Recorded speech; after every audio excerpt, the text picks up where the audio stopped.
Hello students, I am Dr. Shashi Tyagi. Today we will discuss open and closed sets in our part 4 in real analysis. Student आज के इस part में हम discuss करेंगे cluster और adherent point of a set, closure of a set, some theorems जो कि important theorem है, इलस्ट्रेटिव एग्जाम्पल्स। और इस लेक्चर में जो हमने कीवर्ड्स यूज़ करे हैं वो है हमारे क्लस्टर और adherent point of sets, closure of a set denoted by A bar. Closure को हम ए बार से डिनोट करते हैं। Derived set denoted by A dash, derived set को ए डैश से डिनोट करेंगे। And interior of a set denoted by A not और I of ए। आई ए से डिनोट करते हैं या ए नॉट या ए ज़ीरो से भी इंटीरियर को डिफाइन कर सकते हैं। तो सबसे पहले हम क्लस्टर और adherent point of a set को डिस्कस करेंगे। Let A is subset of R. A जो है आर का सबसेट है। A point X belongs to R is called cluster और adherent point of a set if every neighbourhood of X, X का के सभी neighbourhood contains a point of A में होने चाहिए। That is if this interval x minus epsilon to x plus epsilon intersection a is not phi for epsilon greater than 0। इसकी value phi नहीं होनी चाहिए जबकि एप्साइलन ग्रेटर देन 0 है। तो ये हमारा क्लस्टर पॉइंट ऑफ सेट कहलाएगा। Now come to definition of closure of a set which is very important.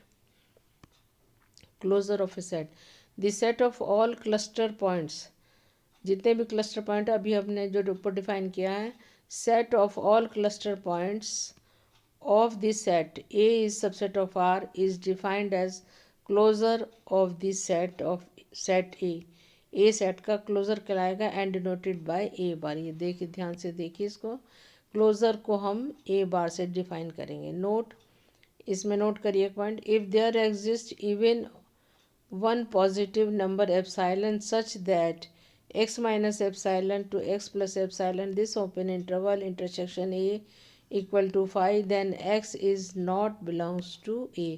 तब x जो है हमारा a को बिलोंग नहीं करेगा। now come to some theorems।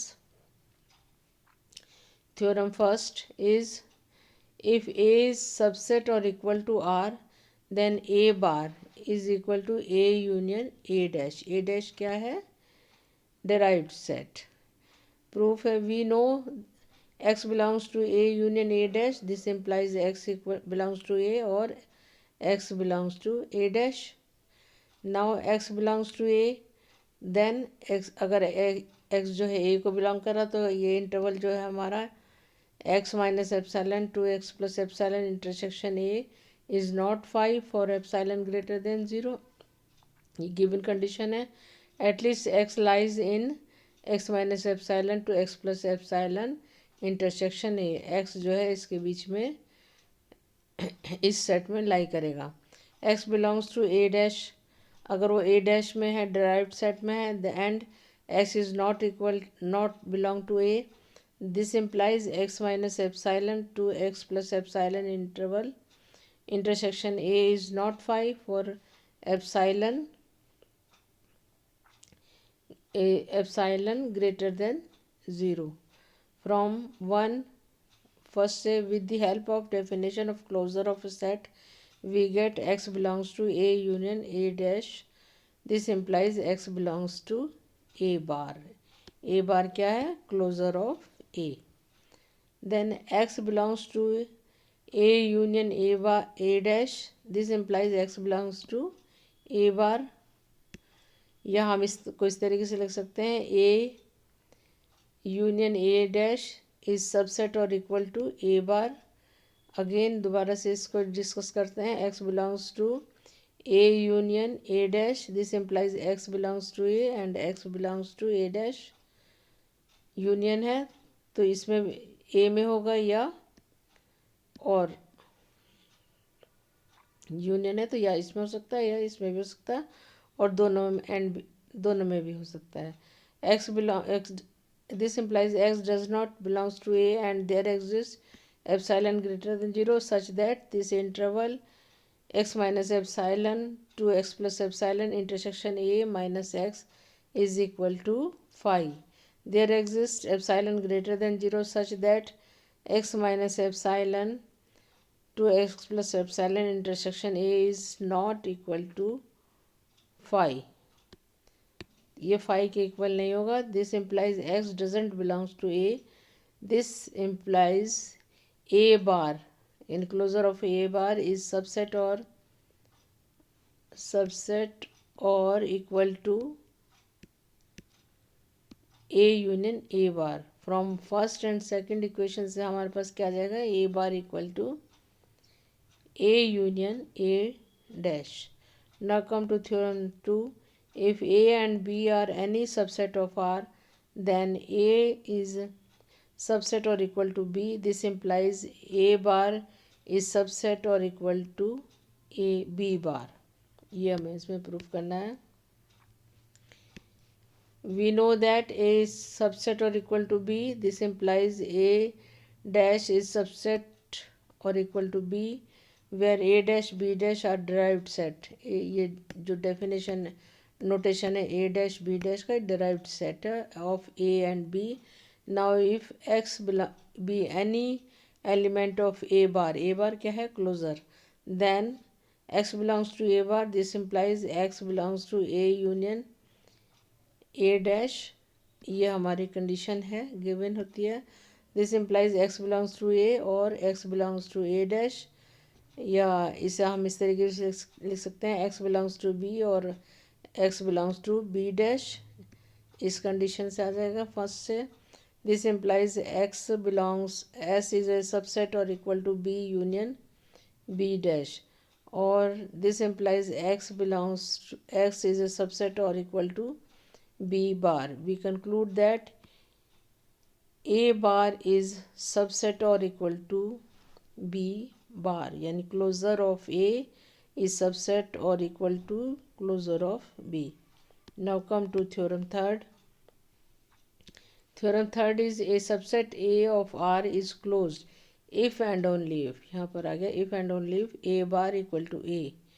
Proof इसका क्या आ जाएगा, if a bar equal to a then a is closed because a is closed for any such a is subset or equal to R.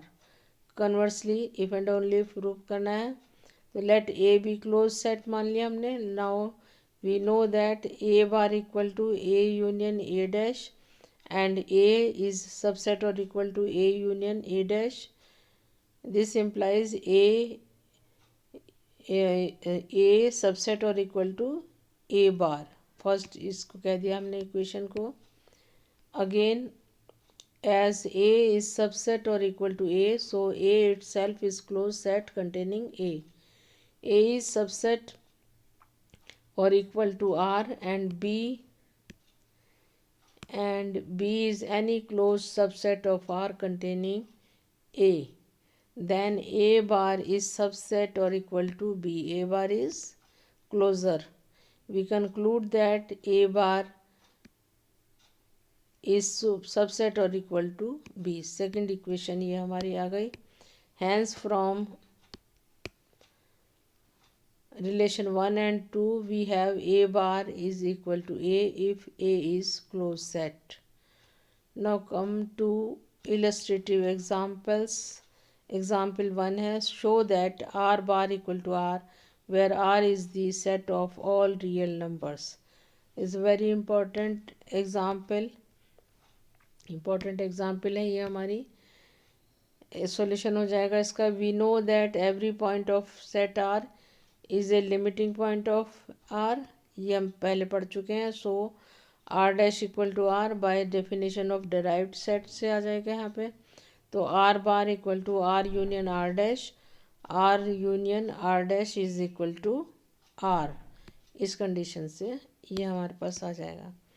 Example two is show that five bar equal to five where five is the null set. we can easily prove that phi dash equal to phi derived set, phi bar equal to phi union phi dash, which is equal to phi union phi, which is equal to phi. Example third, A and B are any two subset of R, then prove that A union B closure of A union B is equal to closure of A union closure of B. Solution इसका क्या हो जाएगा, closure of A union B को हम लिख सकते हैं A union B union A union B derived set dash. इसको सिंप्लीफाई और कर लेते हैं तो A union B union A dash union B dash. ये सब जो हमारी डेफिनेशन है इनकी हेल्प से हम इसको लिख सकते हैं. इसको जब हम सिंप्लीफाई करते चले जाएंगे, एसोसिएटिव लॉ लगेगा, कम्यूटेटिव लॉ लगेगा, फिर से एसोसिएटिव लॉ लगेगा, तो ये हमारी इसकी वैल्यू आ जाएगी closure of A union B की value closure of A union closure of B. आज के लेक्चर में स्टूडेंट इतना ही.